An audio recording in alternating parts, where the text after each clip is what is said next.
Assalamualaikum warahmatullahi wabarakatuh. Pada video kali ini, Bu Eva akan melanjutkan praktikum akuntansi perusahaan dagang, metode periodik, yaitu membuat laporan keuangan UD Cahya yang sebelumnya sudah Bu Eva praktikkan siklusnya sampai dengan neraca lajur. Dan sekarang adalah membuat laporan keuangan. Laporan keuangan adalah catatan yang menyajikan informasi keuangan suatu perusahaan setelah menjalani kegiatan usaha selama satu periode. Laporan ini digunakan untuk berbagai pihak, baik internal seperti owner, manajer, karyawan, maupun eksternal, yaitu investor, kreditor, pemerintah, masyarakat, sebagai bahan pertimbangan dalam pengambilan keputusan. Dalam akuntansi, jenis-jenis laporan keuangan itu ada 5, yaitu laporan laba rugi, laporan perubahan ekuitas, laporan posisi keuangan, laporan arus kas, dan catatan atas laporan keuangan. Untuk yang akan kita buat adalah 4 laporan keuangan. Yang pertama adalah laporan laba rugi. Laporan laba rugi adalah laporan yang menyajikan informasi mengenai pendapatan dan beban perusahaan selama satu periode. Laporan ini menunjukkan apakah perusahaan tersebut mengalami laba atau rugi selama periode tersebut. Sebenarnya, dalam neraca lajur yang sebelumnya kita buat, laporan laba rugi sudah tercermin. Terdapat laba perusahaan yaitu Rp993.750 karena neraca lajur ini akan memudahkan ketika perusahaan membuat laporan keuangan. Selain itu, terdapat posisi keuangan yang nantinya ini juga akan dilaporkan di laporan posisi keuangan. Nah, sekarang kita akan membuat laporan laba rugi terlebih dahulu. Dalam laporan laba rugi, terdapat 2 format, yaitu format multiple step dan format single step. Bedanya adalah format multiple step lebih rinci dan memberikan informasi lebih banyak tentang bagaimana laba bersih dihitung. Karena pada format ini membedakan antara akun pendapatan operasional, pendapatan non-operasional, biaya operasional, dan biaya non-operasional. Sedangkan pada format single step hanya menunjukkan total pendapatan dan total biaya tanpa subtotal yang lebih rinci. Nah, pada video kali ini kita akan membuat laporan laba rugi UD Cahya menggunakan format multiple step. Untuk komponen laporan laba rugi sendiri, pada perusahaan dagang itu ada penjualan bersih, ada harga pokok penjualan, laba kotor, beban operasional, laba operasional, pendapatan dan beban lainnya, laba bersih sebelum pajak, beban pajak penghasilan, dan laba bersih setelah pajak. Yang pertama, kita harus mencari penjualan bersih, yaitu penjualan dikurangi retur dan diskon penjualan. Untuk datanya, kita bisa lihat di neraca lajur.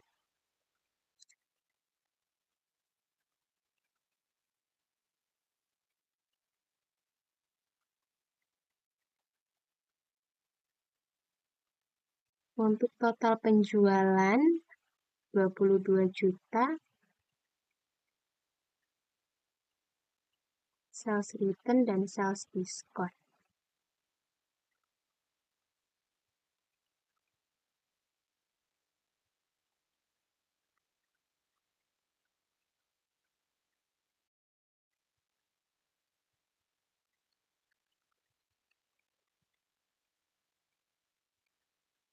Penjualan dikurangi potongan dan retur penjualan. Maka total penjualan bersih UD Cahya sebesar Rp21.600.000. Setelah itu, kita akan mencari harga pokok penjualan atau cost of goods sold. Untuk menghitung HPP, rumusnya adalah persediaan barang dagang awal ditambah pembelian bersih dikurang persediaan barang dagang akhir. Maka kita harus mencari dulu persediaan barang dagang awal.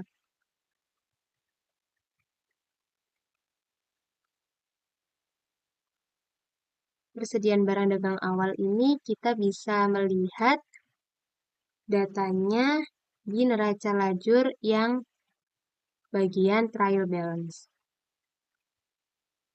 Lalu kita cari pembelian bersih.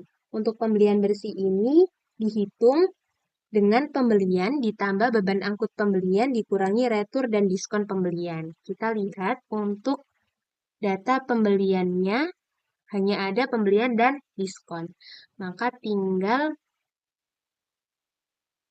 pembeliannya ini dikurangi diskon, maka akan nampak pembelian bersih.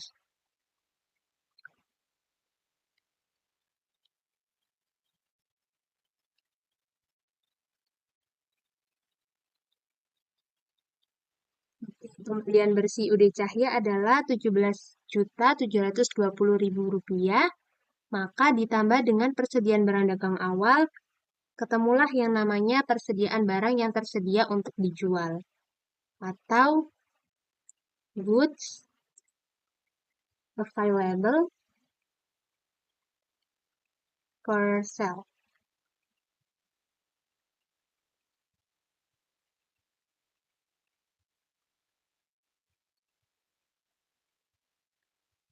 Setelah persediaan barang dagang awal dan pembelian bersih sudah dihitung, maka selanjutnya adalah mencari persediaan akhir. Sama kita lihat di neraca lajur, bagian yang setelah disesuaikan.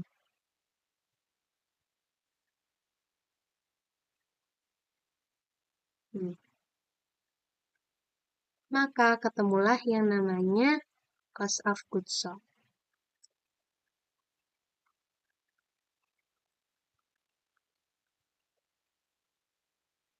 Ini jangan lupa dikurangi persediaan akhir, maka ini kasih minus.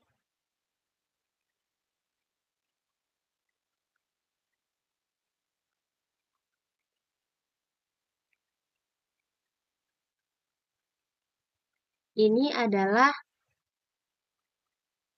harga pokok penjualan yang dilakukan UD Cahya untuk periode yang berakhir 31 Juli 2024.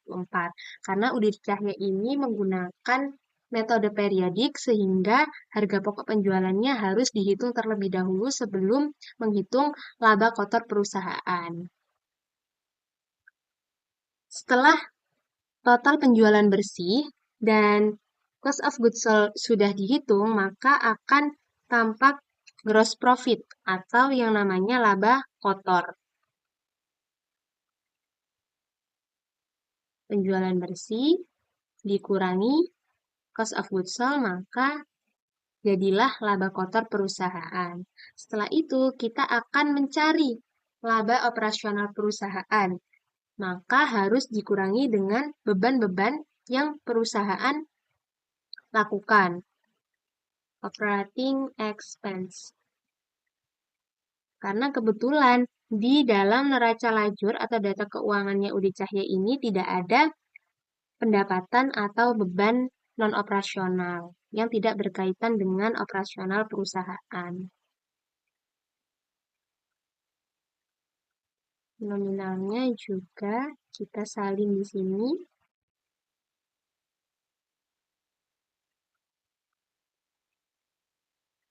Lalu kita total.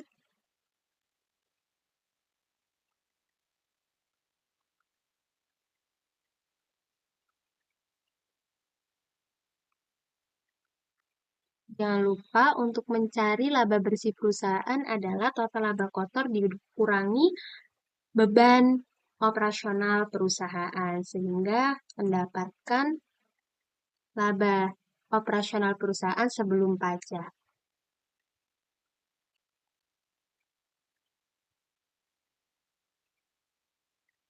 Nah, laba bersih perusahaan ini harus sama dengan data yang ada di neraca lajur, yaitu sebesar Rp993.750. Sehingga hal ini membuktikan kalau ketika kita membuat laporan laba rugi tidak ada data yang salah. Untuk laporan yang kedua adalah laporan perubahan ekuitas. Laporan perubahan ekuitas adalah laporan keuangan yang menunjukkan perubahan ekuitas atau modal perusahaan selama satu periode. Dalam laporan perubahan ekuitas terdapat komponen saldo awal modal, lalu ada laba bersih atau rugi bersih perusahaan, selama satu periode, dan saldo akhir modal atau jumlah laba ditahan pada akhir periode setelah memperhitungkan laba atau rugi bersih, pref, dan dividen. Baik, kita akan lihat untuk modal awal perusahaan adalah 24 juta.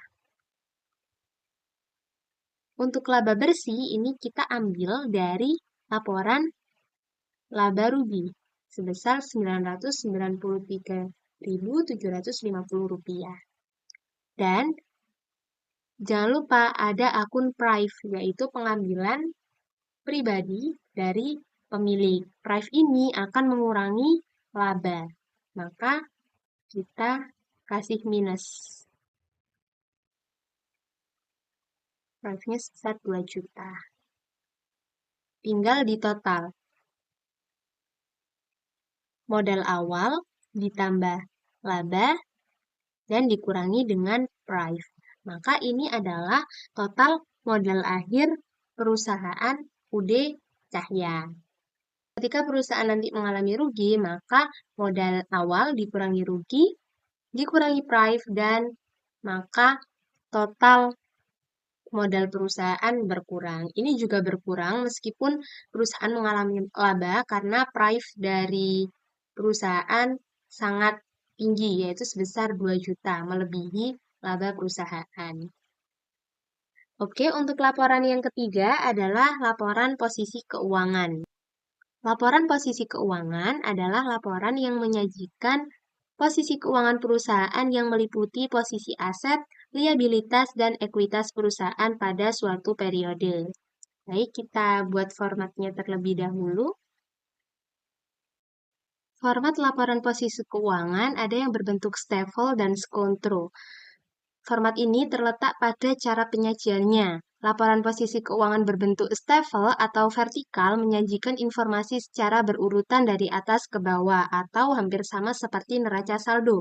Sementara yang bentuk skontro atau horizontal menyajikan informasi secara berdampingan dengan aset di sisi kiri dan liabilitas serta ekuitas di sisi kanan. Nah, sekarang kita akan membuat yang berbentuk skontro. Yang sebelah kiri adalah aset,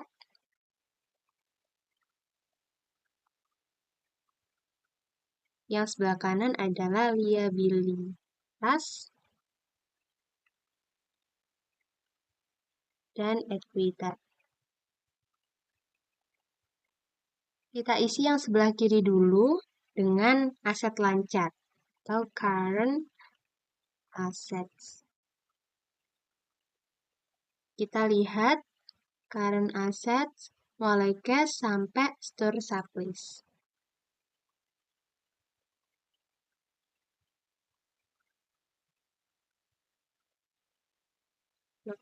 Nya juga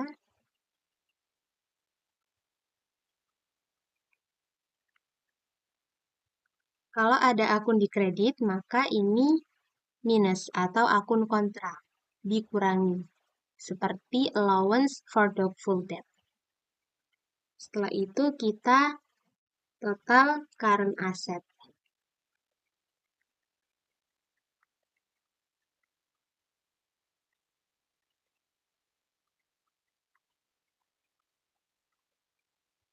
Lalu lanjut fixed asset atau aset tetap.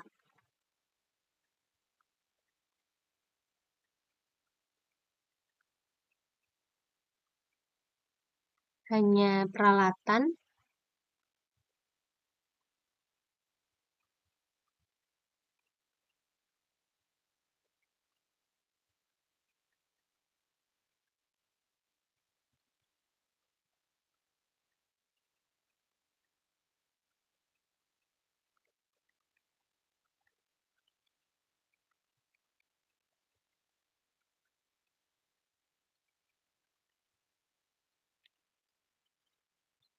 jangan lupa untuk kita total asetnya. Aset lancar ditambah dengan aset tetap. Sebelah kiri atau sebelah aset sudah dihitung, selanjutnya adalah kita menghitung yang sebelah kanan, yaitu bagian liabilitas dan ekuitas.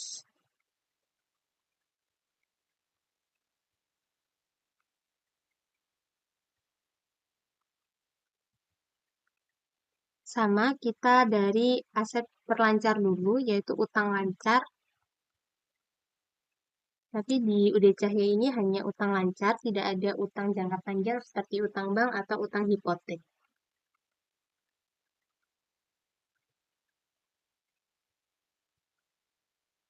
Hanya dua akun.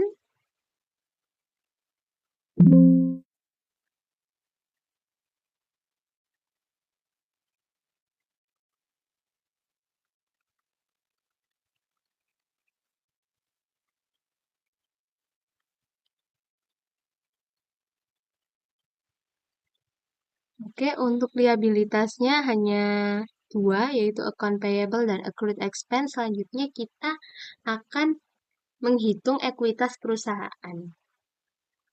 Kita sebelah sini saja. Ekuitasnya owner capital.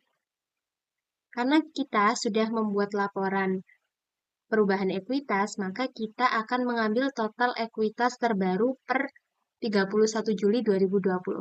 Jadi kita ambil nominalnya dari owner capital di laporan perubahan ekuitas. Maka dari itu, untuk membuat laporan keuangan ini harus berurutan. Laporan yang keempat adalah laporan arus kas. Laporan arus kas merupakan laporan keuangan yang menyajikan informasi tentang penerimaan dan pengeluaran kas suatu perusahaan selama satu periode. Nah, untuk laporan arus kas, terdapat dua metode, yaitu metode langsung atau direct method dan metode tidak langsung atau indirect method. Untuk metode langsung adalah pendekatan dalam penyusunan laporan arus kas yang mencatat semua penerimaan dan pengeluaran kas secara langsung. Jadi nanti sumber pencatatannya adalah jurnal penerimaan kas, jurnal pengeluaran kas, dan jurnal penyesuaian ketika ada transaksi yang berkaitan dengan kas perusahaan. Untuk metode laporan arus kas tidak langsung, penyusunannya dimulai dari laba bersih yang diambil dari laporan laba rugi perusahaan dan neraca, di mana neraca ini dibandingkan dengan neraca tahun sebelumnya. Metode ini melakukan penyesuaian untuk item non-kas atau akun yang tidak berkaitan dengan kas seperti akumulasi penyusutan aset tetap dan cadangan kerugian piutang, dan perubahan dalam aset serta kewajiban jangka pendek untuk menghitung arus kas dari aktivitas yang dilakukan oleh perusahaan. Terdapat tiga komponen dalam laporan arus kas, yaitu aktivitas operasi, aktivitas investasi, dan aktivitas pendanaan. Kalau aktivitas operasi ini berasal dari kegiatan operasional perusahaan yang dapat diperoleh dengan memasukkan nilai dari pengaruh kas pada transaksi yang dilibatkan dalam penentuan laba bersih, seperti penjualan barang dagang, pembelian persediaan, utang kepada supplier, dan beban operasional. Kalau aktivitas investasi itu dihasilkan dari pembelian atau penjualan aset tetap, seperti pembelian atau penjualan aset tetap dan hasil investasi jangka panjang lainnya. Lalu untuk aktivitas yang ketiga, yaitu aktivitas pendanaan, berasal dari penambahan modal perusahaan, baik itu melalui kewajiban jangka panjang dan ekuitas pemilik, seperti penyetoran modal awal, utang bank atau obligasi, dan penerbitan saham. Nah, sekarang kita akan membuat laporan arus kas menggunakan metode langsung yang sumber pencatatannya dari penerimaan kas dan pengeluaran kas.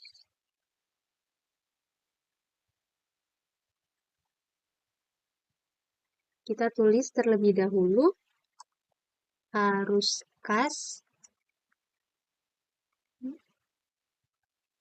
dari kegiatan operasi.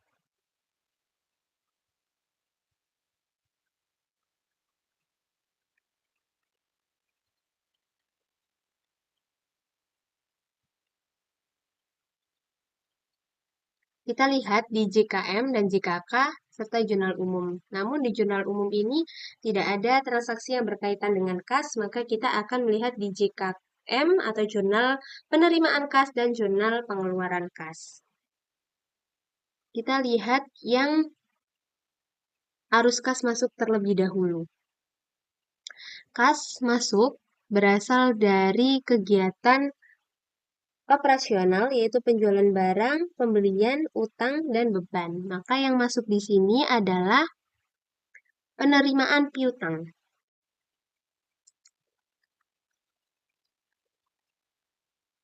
Kita hitung penerimaan piutangnya.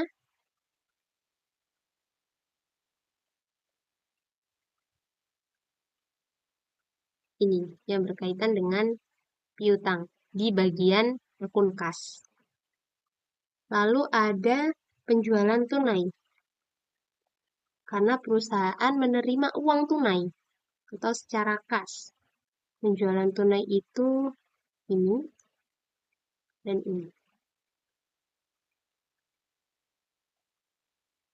Kenapa penyetoran modal tidak masuk ke arus kas masuk pada kegiatan operasional? Karena nanti penyetoran modal ini akan masuk di aktivitas pendanaan terkait modal perusahaan atau kewajiban jangka panjang. Itu saja yang dari arus kas masuk dari kegiatan operasional kita total.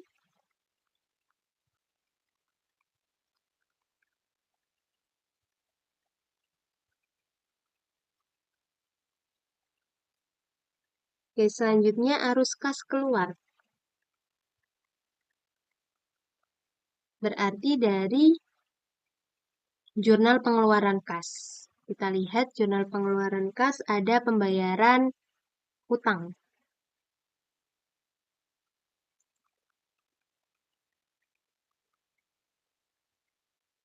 Sebesar 720.000. Jangan lupa yang kita masukkan adalah nominal cash-nya, bukan utangnya yang diterima oleh perusahaan. Lalu ada pembelian tunai.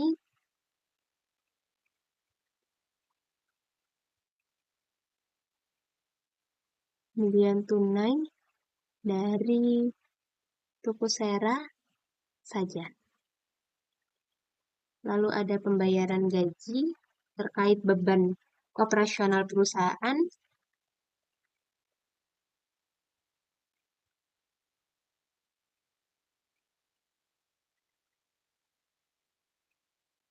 Dan ada pembelian perlengkapan.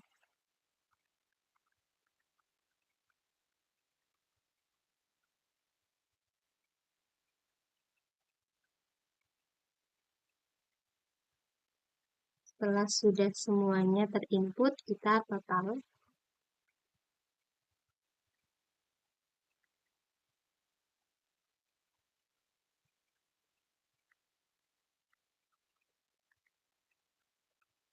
Karena sudah tidak ada lagi, sudah diinput semua.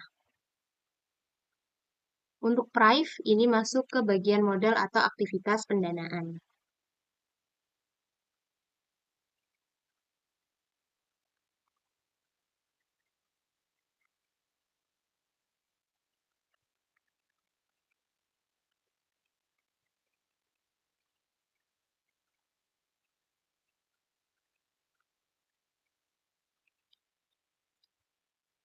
Total arus kas masuk dikurangi dengan total arus kas keluar. Jadi, untuk total arus kas dari kegiatan operasional perusahaan adalah 6.180.000.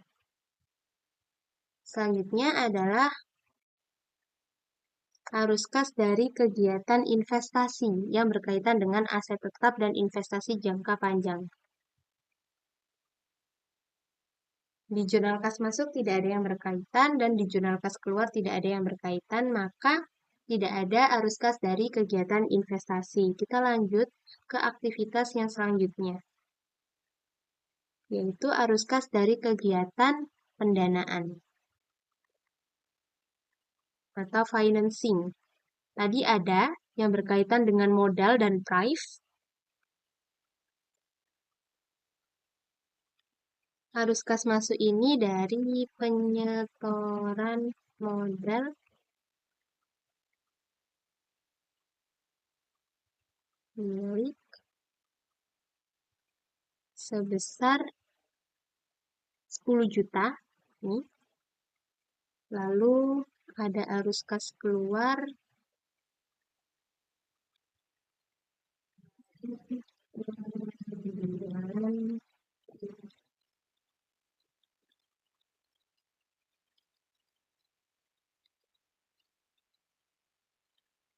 Jurnal kas keluar yang ini.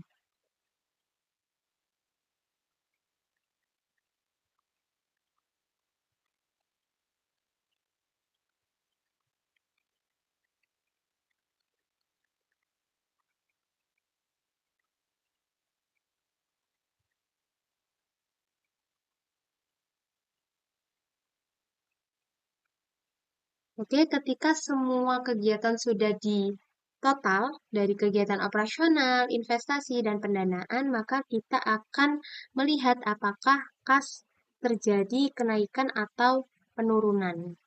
Kita jumlahkan terlebih dahulu dari kegiatan operasional ditambah dengan kegiatan pendanaan, maka ini terjadi kenaikan kas. Lalu kita tulis saldo kas 1 Juli 2024 dari neraca saldo awal di soal. Lalu yang ini adalah saldo kas 31 Juli.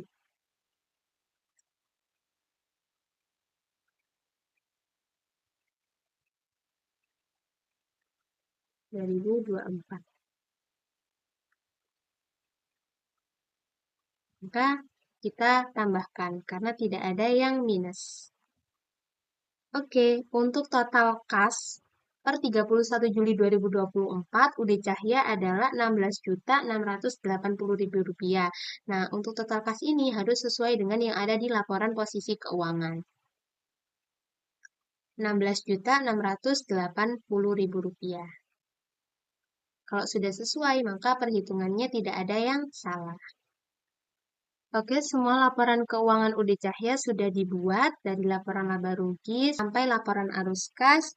Mungkin cukup sekian untuk video praktik membuat laporan keuangan perusahaan dagang UD Cahya menggunakan metode periodik. Terima kasih atas perhatiannya. Jangan lupa untuk terus semangat belajar. Wassalamualaikum warahmatullahi wabarakatuh.